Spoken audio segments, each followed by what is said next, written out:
Good morning, नमस्ते विद्यार्थी मित्रों। माय सेल्फ परेश टांक फिजिक्सना विडियो लेक्चरनी अंदर आपनु हार्दिक स्वागत है। आज आपणे चेप्टर नंबर 4 नी खूब ज अगत्यनी थियरी एना विषे चर्चा करीशुं। विद्यार्थी मित्रों, तमे बे वस्तु समझी गया छो। एक सोलेनोइड, ध्यान आपजो। सोलेनोइड एटले वाहक तारनु हेलिकल गूंचड़ू।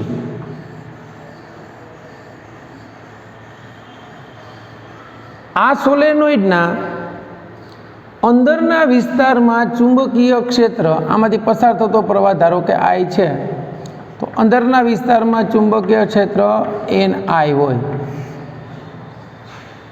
आ सोलेनोइडनी लंबाई L होय અને આની અંદર આટાની સંખ્યા કેપિટલ N હોય, તો અહીંયા N બરાબર આપણે લખીએ છીએ એકમ લંબાઈ દીઠ આટાની સંખ્યા। હવે આ જ વસ્તુ આપણે ટોરોઇડ માટે જોઈતી, તો ટોરોઇડ એટલે હવા ભરેલું ટ્યુબ અથવા તો મેંદુ વડું, अथवा तो एम कही शकाय कि सोलेनोइडना बे छेड़ाने वाळवाथी बनती रचना। अहींया तमने टोरोइडनो आड छेद आप्यो छे, એટલે આટા આમ છે। અહીંયાથી બાળકો ચુંબકીય ક્ષેત્ર જે છે એ અંદરની તરફ છે, એટલે અહીંયા ક્રોસ કીધો છે। જો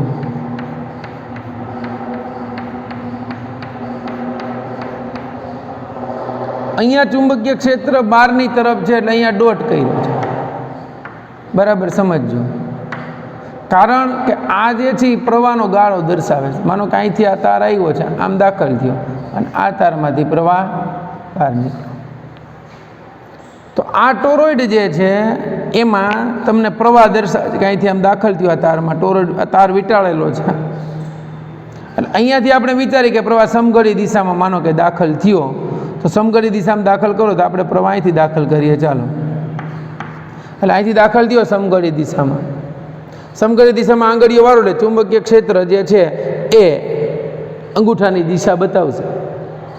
હવે ટોરોઇડ માટે આપણે 3 બિંદુ વિચાર્યા હતા બાળકો। એક બિંદુ P હતું, એક બિંદુ Q હતું અને એક બિંદુ R હતું। હવે આ ટોરોઇડનો અંદરના ભાગમાં એનું કેન્દ્ર છે, ત્યાં એક એમ્પિયરિયન લૂપ વિચાર્યું। બીજું એમ્પિયરિયન લૂપ જે છે એ આની ટોરોઇડની ભૌમિતિક અક્ષ ઉપર વિચાર્યું અંદરના ભાગમાં, અને ત્રીજું એમ્પિયરિયન લૂપ છે એ ટોરોઇડની બહારના ભાગમાં વિચાર્યું। હા,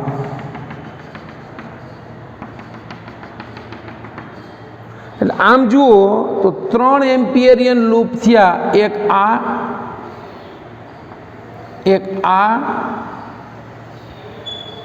અને એક આ। રેડી? હવે આ લૂપ વડે ઘેરાયેલો પ્રવાહ, અહીંથી આનું અંતર, અહીંથી આ QR બિંદુ કીધું આનું અંતર, અને અહીંયા Q બિંદુ આ બાજુ લખવું છે એટલે આપણને દર્શાવવામાં ખબર પડે આ અંતર। આમ જોવા જાવ તો આની ત્રિજ્યાને R1 કીધી, આની R2 કીધી અને આને R3 કીધી। આ લૂપના લીધે ચુંબકીય ક્ષેત્ર એમ્પિયરના સર્કિટલના નિયમ મુજબ તમે ગણો તો એમ્પિયરના સર્કિટલના નિયમ મુજબ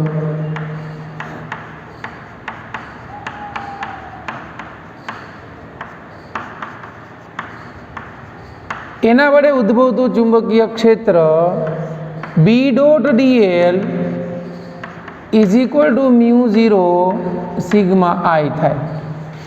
તો પ્રવાહ તો અહીંયાથી પસાર થાય, આની યારે કાંઈ કન્સલ્ટ જ નથી, એટલે આના વડે પ્રવાહ ઘેરાતો નથી, પ્રવાહ નથી ઘેરાતો।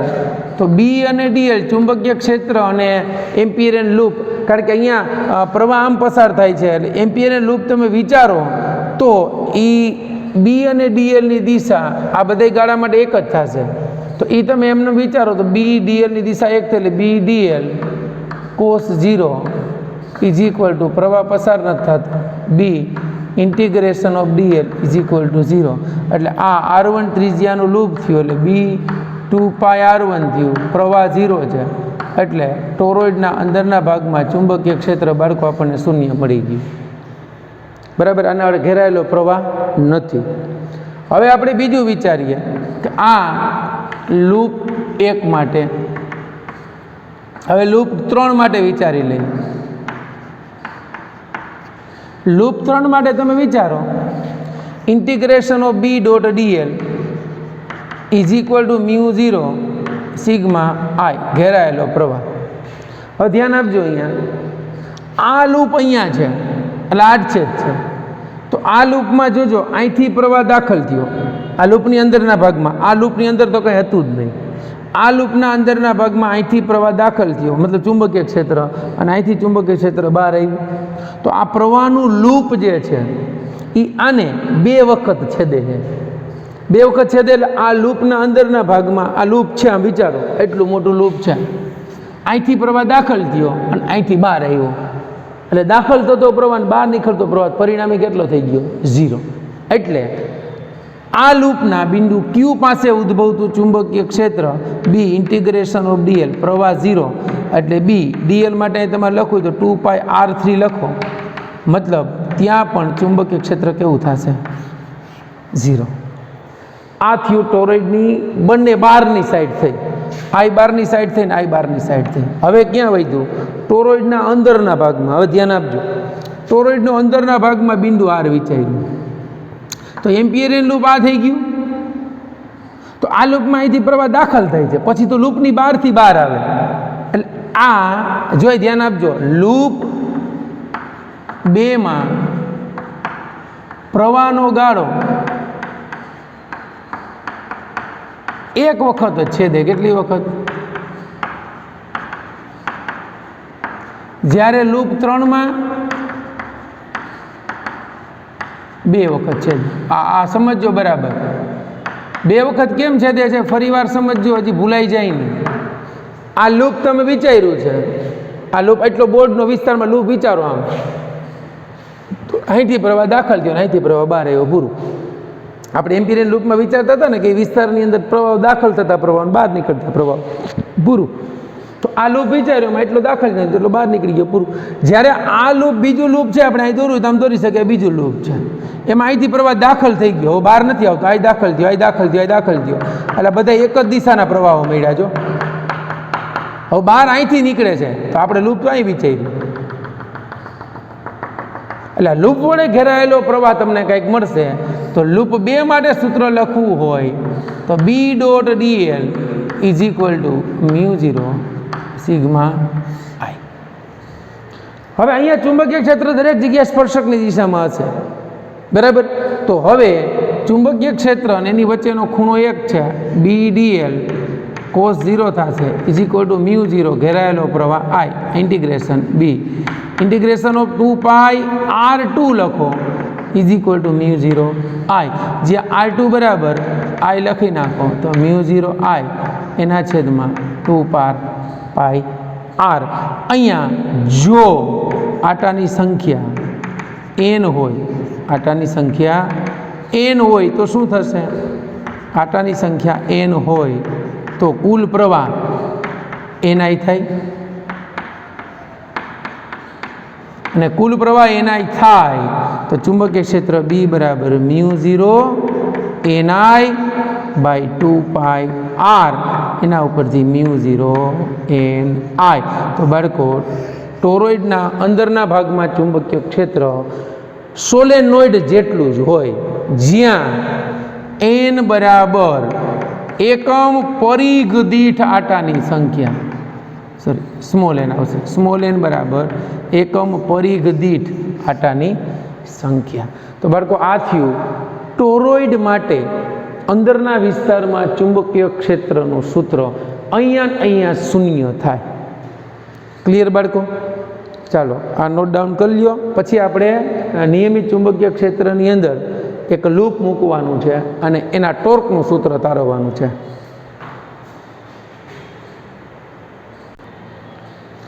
ચાલો બાળકો, હવે આપણે જોઈએ છીએ નિયમિત ચુંબકીય ક્ષેત્રમાં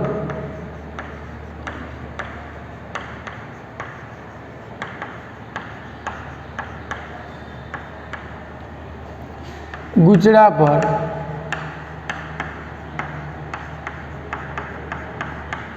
લાગતા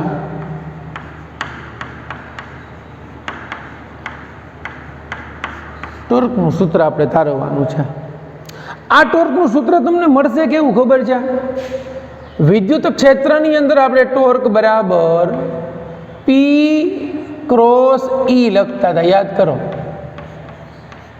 આ ઇલેક્ટ્રિક ડાયપોલ મોમેન્ટ અને આ વિદ્યુત ક્ષેત્ર.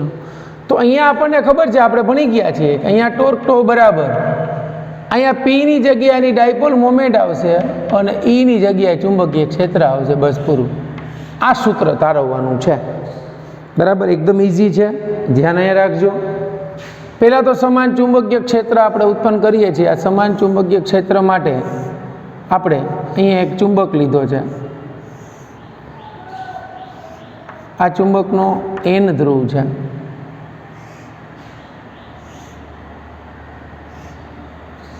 આ ચુંબકનો S ધ્રુવ છે. બરાબર, એટલે નિયમિત ચુંબકીય ક્ષેત્ર આમ છે,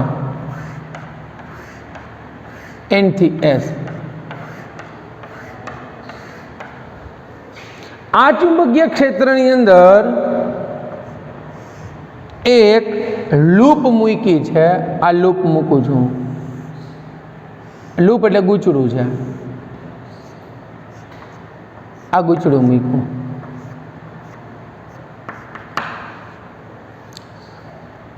આ ગૂંચળાનું નામ આપ્યું ABCD. ABCD.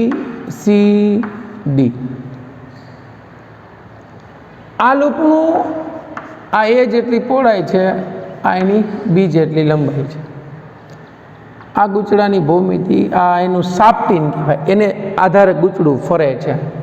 આ ગૂંચળું જે છે એ આમ પરિભ્રમણ કરે, એનો કોણીય વેગ ઓમેગા છે. અહીંયા આની સાથે બેટરી જોડેલી છે,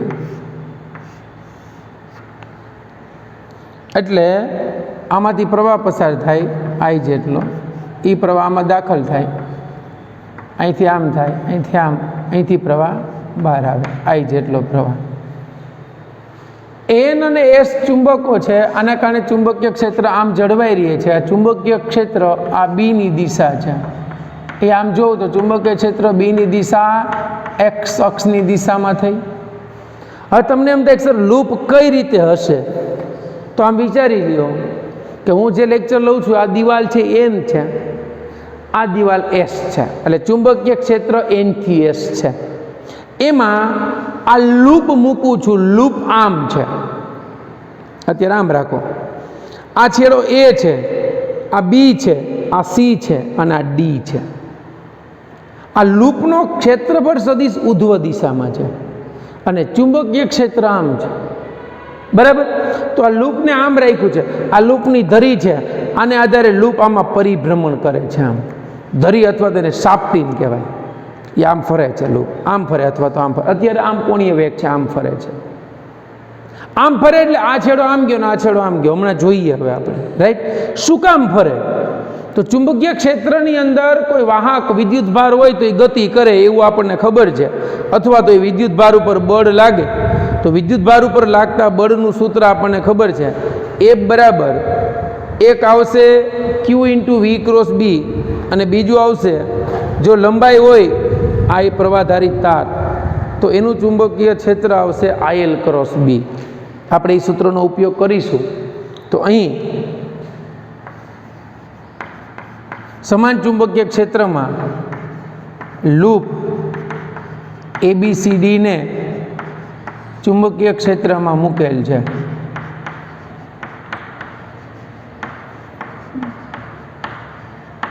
આ લૂપને આપણે ચુંબકીય ક્ષેત્રમાં મૂક્યું. હવે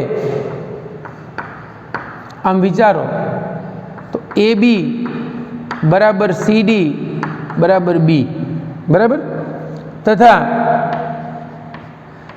AD બરાબર BC બરાબર એ છે. રેડી? હવે એડી અને બીસી એ ચુંબકીય ક્ષેત્રની દિશા સાથે, બરાબર સમજો, ચુંબકીય ક્ષેત્રની દિશા સાથે થીટા બરાબર 0 અને થીટા બરાબર પાઈ ખૂણો બનાવે છે. જો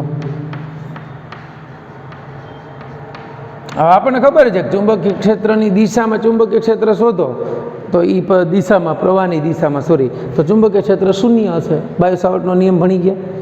અહીંયા તમે જુઓ તો આપણે વાત કરી એડી, તો આ એડી છે, આ તાર વિચારો, આ એડી એ પ્રવાહની વિરુદ્ધ દિશામાં થયો, એટલે થીટા કેટલો થયો અહીંયા? પાય, કારણ કે પ્રવાહ આમ છે ને, સોરી, ચુંબકીય ક્ષેત્ર આમ છે. અહીંયા બીસી માટે થીટા બરાબર 0 છે, અહીંયા પાય થયું. તો એનું ચુંબકીય ક્ષેત્ર અથવા તમારે બળ ગણવું હોય તો બળ F1 ગણવું, તો F1 બરાબર I, પ્રવાહ I, આ પહેલાં આ ગણીએ, લંબાઈ A, આ બળ F1 IA ક્રોસ B, બંનેની દિશા એક છે, બંનેની દિશા એક એટલે ક્રોસ ગુણાકાર 0 થાય, માટે બળ 0 થઈ ગયું. તથા આને F1 જ કહું, ઇઝ ઇક્વલ ટુ IA, આ દિશાને માઇનસ ગણું છું કારણ કે વિરુદ્ધ દિશા થઈ, તો આનો ક્રોસ ગુણાકાર કરો તો કેવું થશે? 0. એટલે એડી અને બીસી એ ચુંબકીય ક્ષેત્રની દિશા સાથે બનાવેલા ખૂણા થીટા અને પાઈ હોવાથી એના આપણે ઉદ્ભવતું ચુંબકીય બળ એ 0 થશે. ક્લિયર? હવે અહીંયા આપણે બાકીની બે બાજુ વિચારીએ. તો હવે AB બરાબર A છે, તેથી તેના વડે ઉદ્ભવતું ચુંબકીય બળ F is equal two IA. ધ્યાન આપજો, આ બળને હું F2 કહી દઉં. IA સોરી IB આવશે ને, B લંબાઈ છે, IB. આ દિશાને મારે ગણવી હોય તો આમ લૂપ રાખ્યું ને આપણે, તો આ દિશા X છે તો આ Y થાય, તો એ દિશાને મારે ગણવી હોય તો પ્લસ Y થાય, તો અહીંયા જે ક્રોસ ચુંબકીય ક્ષેત્ર B I, આ ચુંબકીય ક્ષેત્રની દિશા એ ક્યાં હશે? તો કે ધન X અક્ષ. અહીંયા ચુંબકીય ક્ષેત્ર N થી S છે એટલે પ્લસ I કેરેટની દિશા થઈ. તો હવે આ બળ તમે ગણો AB તારને લીધે, AB બરાબર A છે, એના લીધે બળ, ચુંબકીય બળ F2 is equal two IBB, અહીંયા J ક્રોસ I. હવે J ક્રોસ I એટલે શું થશે બોલો? J ક્રોસ I એટલે, હવે જો અહીંયા ખૂણો, તમારે ખૂણો જોયો તો બેનો π/2 ખૂણો, sin π/2 ની કિંમત 1 થઈ જાય. J ક્રોસ I ગણો, J ક્રોસ I એટલે થશે -K, એટલે આનું ચુંબકીય બળ મળ્યું તમને -IBB K કેરેટ, અને આ બળનું મૂલ્ય આપણને મળ્યું IBB. હવે એની દિશા તમારે નક્કી કરી તો માઇનસ કેમ આવે? તો અહીંયા જો બરાબર સમજજો, આ પ્રવાહની દિશા છે, આ ચુંબકીય ક્ષેત્રની દિશા છે, એટલે આ દિશા તમારી IB થઈ, આ B થઈ, આમ ગયું એટલે અંદરની તરફ થયું. તો આ ચુંબકીય ક્ષેત્ર અંદરની તરફ છે. અંદરની તરફ એટલે કેમ? તો કે આ તમારું લૂપ હતું, આ X છે, આ Y છે, તો આ -Z થયું, આ +Z થયું, થાય ને? I J અને K, એટલે આ દિશાનું મૂલ્ય એટલું થયું, પરંતુ દિશા, આ બળની દિશા એટલે કે આ લૂપની આ ધાર વડે લાગતું ચુંબકીય બળ ક્યાં ગયું? અધો દિશામાં. એટલે તમારું લૂપ આમ હતું તો આ ધારને લીધે લૂપ ક્યાં જશે? આમ નીચે જવાનું ટ્રાય કરશે, આમ ફરશે ને. હવે આ બાજુ જોઈ તો એ ઉપર જવું જોઈએ, હમણાં મળી જશે.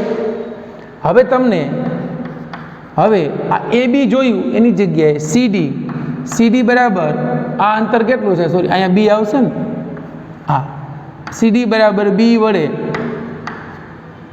લાગતું ચુંબકીય બળ કેટલું થશે, તો એને આપણે F2 જ કહો, ઇઝ ઇક્વલ ટુ IBB. હવે જો અહીંયા પ્રવાહ આમ આવ્યો એટલે તમારું આ લૂપ થયું. અહીંયા પ્રવાહ ધન વાય દિશામાં જતો હતો, અહીંયા ઋણ વાય દિશામાં આવ્યો એટલે અહીંયા કરશું જે માઇનસ ક્રોસ ચુંબકીય ક્ષેત્ર તો કઈ દિશામાં છે, આ દિશામાં જ છે. તો હવે શું થશે જુઓ, F2 is equal two minus IB જે જ આવશે ને, આ IL એટલે થઈ ગયું બી, અહીંયા આવશે જે ક્રોસ આઈ.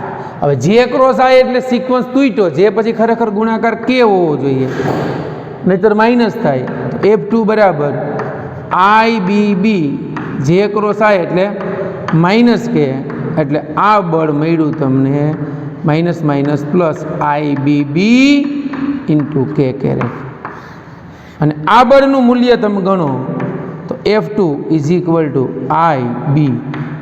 એટલે હવે આ તમે જુઓ તો આ બંને બળનું મોડ સરખું જ છે, સમાન મૂલ્યના જ છે, પરસ્પર વિરુદ્ધ દિશાના છે. અહીં બંને બળો કેવા છે, સમાન મૂલ્યના અને વિરુદ્ધ દિશાના છે. સમાન મૂલ્યના અને વિરુદ્ધ દિશાના છે, પરંતુ એક રેખસ્થ નથી. એક જ રેખા ઉપર નથી, એક રેખસ્થ નથી.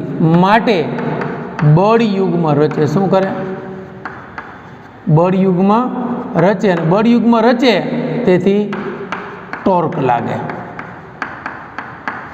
શું લાગે, ટોર્ક. એટલે થાય કેવું, અહીંયા તમારે આની જેમ દિશા ડિસાઇડ કરવી હોય તો થઈ શકે. આ પ્રવાહની દિશા છે, આને કહેવાનું IB. આ ચુંબકીય ક્ષેત્રની દિશા છે B. IB ક્રોસ B કરો એટલે આ આવશે બહારની તરફ. હવે તમારું જે લૂપ હતું એમાં આમ પ્રવાહ જતો હતો ત્યારે ચુંબકીય બળ અંદર લાગતું હતું, આમ હતો ત્યારે બહારની તરફ લાગતું હતું. એટલે આની ઉપર બળ લઈ ગયું એટલે આ લૂપનું પરિભ્રમણ થયું. એટલે આનો ક્ષેત્રફળ સદિશ બદલાય. ક્ષેત્રફળ સદિશ અત્યારે આમ હતો, એ આમ આવતો ગયો, આમ આવ્યું, આ પછી કાંટો ફરી. હમણાં હું સમજાવીશ તમને. એટલે એના ઉપર ટોર્ક લાગે તો હકીકતમાં આવું હતું. આ એ જેટલી પહોળાઈ હતી, હા આ એનું મધ્ય બિંદુ હતું. એટલે આની ઉપર આમ બળ લાગ્યું, આની ઉપર આમ બળ લાગ્યું, એટલે લૂપનું પરિભ્રમણ થયું. તો આ અંતર A/2 થયું, આ અંતર A/2 થયું.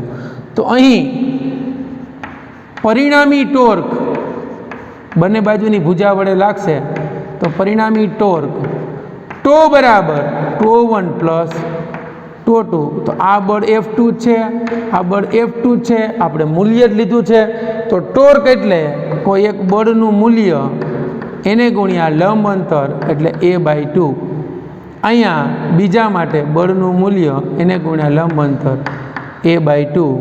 તો હવે તમે આ બળનું સૂત્ર જુઓ ટોર્કનું, તો ટોર્ક બરાબર બળ હતું IBB into A/2 plus IBB into A/2. એટલે આ મળી ગયું ટોર્ક બરાબર IBB into A is equal two IAB into B. AB એટલે સૌથી પહેલાં લખ્યું તો આપણે કંઈક, જો ન લખ્યું તો અહીં લખીએ કે આ લૂપનું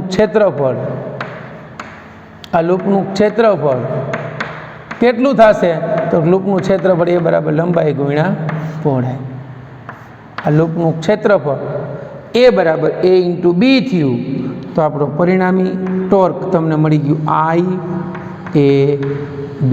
બાળકો આ સૂત્ર આપણે ધાર્યું કે જ્યારે ક્ષેત્રફળ સદિશ એ ચુંબકીય ક્ષેત્ર સાથે થીટા બરાબર π/2 કોણ બનાવે ત્યારે.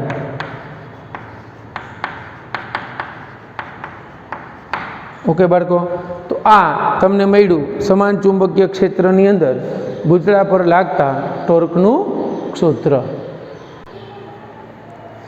ઓકે બાળકો, હવે આપણે જે ગૂંચળું લીધું હતું ABCD એને આપણે ભ્રમણ આપવાનું છે, અને જો એ થીટા જેટલું ભ્રમણ કરે એટલે કે હવે આપણે એવું વિચારીએ કે જો લૂપ એ ચુંબકીય ક્ષેત્ર બી સાથે થીટા કોણ બનાવે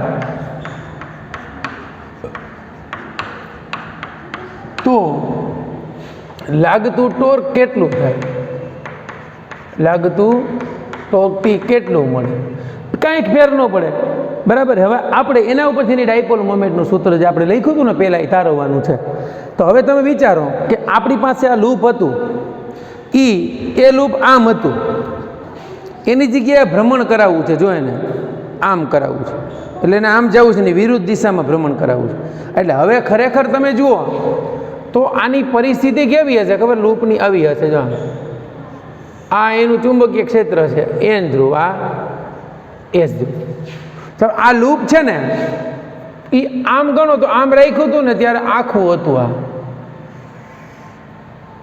હવે આ લૂપ જે છે આમ થયું. જો આમ બરાબર સમજજો, આવું મળ્યું. એટલે હવે આમ હતું ને આમ થઈ ગયું. બરાબર સમજજો. એટલે હવે આ જે હતું ને 2A, આ એ હતું ને જે આખું, એને બદલે આ તમારું 2A થઈ ગયું. E2A થયું ને તેનો જે આડછેદ પરફેક્ટ જોયું તો આપણે આમ આવશે. જો આમ આ તમારું A, આ A, એટલે આ આખું 2A થયું. બરાબર સમજજો. અને આ જે છે ને આ એ ચુંબકીય ક્ષેત્ર બી ની દિશા છે, અને આ તમારું એ થયું. બરાબર. આ એ હવે આ એનો ક્ષેત્રફળ સદિશ હતો. બરાબર સમજજો. આ એ હતો લૂપનો, રાઈટ. તો એનો આ ચુંબકીય ક્ષેત્રની સાથેનો ખૂણો થીટા થયો. તો આ ખૂણો થશે π/2 માઇનસ થીટા, અને આ આમ થયું એટલે અહીંયા આમ બળ લાગશે. બરાબર સમજો. આ લખ્યું હતું એટલે લખું છું F2 બળ, અને અહીંયા F2 બળ આમ લાગશે. તો અહીંયા સેમ વસ્તુ, આ ક્ષેત્રફળ સદિશ છે તો કે આ ખૂણો 90 નો છે. તો આ ચુંબકીય ક્ષેત્ર જે આ છે આ બાજુનું છે. તો આ બાજુ વિચારો ત્યારે આનો ક્ષેત્રફળ સદિશ આમ છે. તો અહીંયા આ ખૂણો π/2 માઇનસ થીટા થશે, અને π/2 માઇનસ થીટા થયો, π/2 માઇનસ થીટા થયો. તો તમારે હવે આ અંતર ગોતવાનું છે. આ એ બે બળો વચ્ચેનું લંબ અંતર છે. જો આ લંબ અંતર, એ લંબ અંતર શોધવા માટે ધ્યાન આપજો શું કરવાનું છે. તો કે આને O કહી દઉં, આને P કહી દઉં, આને Q કહી દઉં. તો હવે ખરેખર અહીં બે બળો વચ્ચેનું લંબ અંતર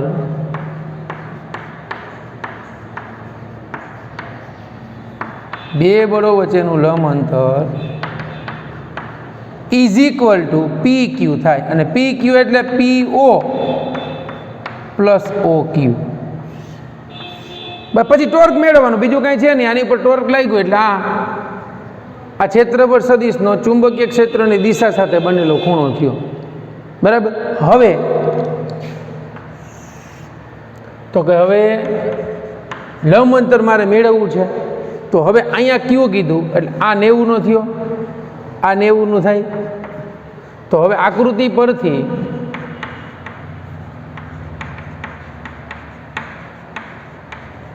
ધ્યાન આપજો, મારે આ જોઈએ છે OQ.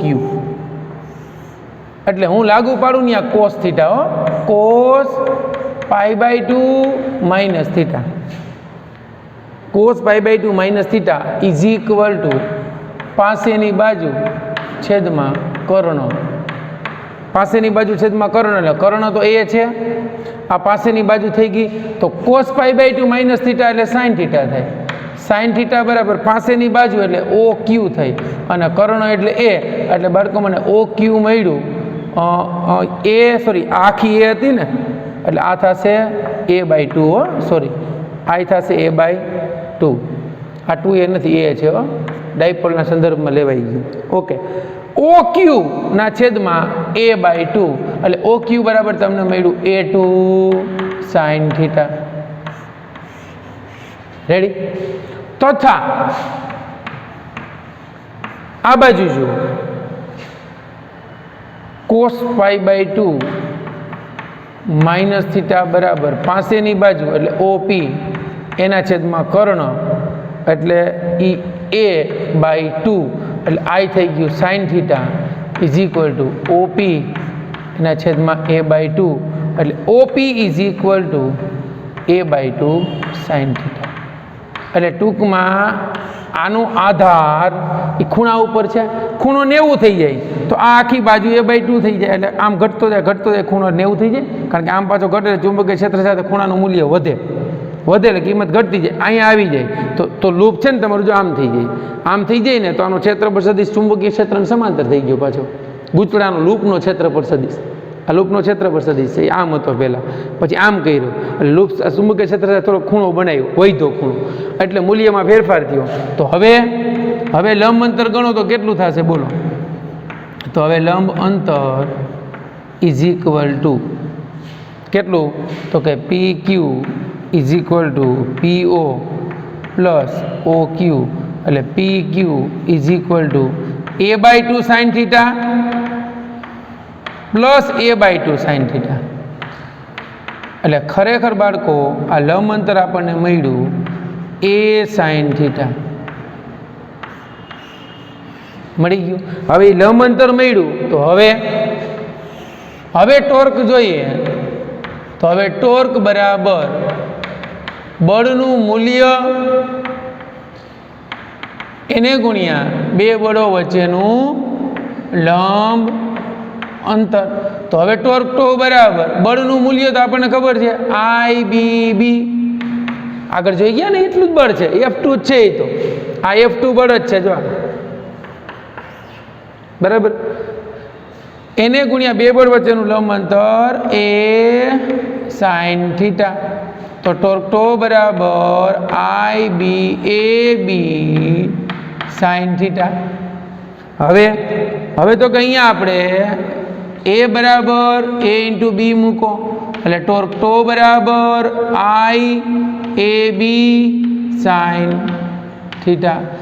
જો લૂપમાં આટાની સંખ્યા, અત્યારે તો ABCD એક જ લૂપ હતું, જો લૂપમાં આટાની સંખ્યા n હોય તો ટોર્ક બરાબર NIAB સાઇન થીટા થાય. તો કે હા. હવે અહીંયા ટોર્ક ને સદિશ સ્વરૂપે લખું તો NIA ક્રોસ B, કારણ કે થીટા દૂર કરો એટલે ત્યાં શું આવશે? ક્રોસ નિશાની, જ્યાં M બરાબર NIA થઈ ગયું. એટલે torque is equal two M cross B. આ સૂત્ર આપણને ટોર્કનું મળી ગયું, જે સૂત્ર બરાબર P ક્રોસ E જેવું છે. જો આ સૂત્ર આના જેવું છે, જે આપણે વિદ્યુત ક્ષેત્રમાં ધાર્યું હતું. અને બાળકો આપણે ચેપ્ટરની શરૂઆતમાં જ ભણ્યા હતા કે ડાયપોલ મોમેન્ટનો એકમ, હવે તમને ખબર પડી ગયા એમનો એકમ, આટાની સંખ્યાનો એકમ ન હોય એટલે એમનો એકમ થયો એમ્પિયર ઇન્ટુ મીટર સ્ક્વેર. એટલે આનું પારિમાણિક સૂત્ર થાય A1 L2. કોનું? ડાયપોલ મોમેન્ટ એમનું. આને કહેવાય ચુંબકીય ડાયપોલ મોમેન્ટ. ક્લિયર બાળકો? તો આ વાત આપણે કરી નિયમિત સમાન ચુંબકીય ક્ષેત્રની અંદર ડાયપોલ પર લાગતા ટોર્કનું સૂત્ર. પહેલાં આપણે જે તાર્યું હતું એમાં થીટા બરાબર 90 ખૂણો લીધો હતો, અને અહીંયા જે સૂત્ર તાર્યું છે એમાં કોઈ પણ થીટા ખૂણે તમે સૂત્ર આ મૂકી શકો. ક્લિયર બાળકો? આને અનુરૂપ દાખલો આપણને આપ્યો છે એ આપ ગણવાનો પ્રયત્ન કરજો. ન સમજાય તો મને નેક્સ્ટ લેક્ચરમાં પૂછજો. ઓકે, આ લેક્ચર અહીંયા સુધી રાખીએ છીએ. Best of luck.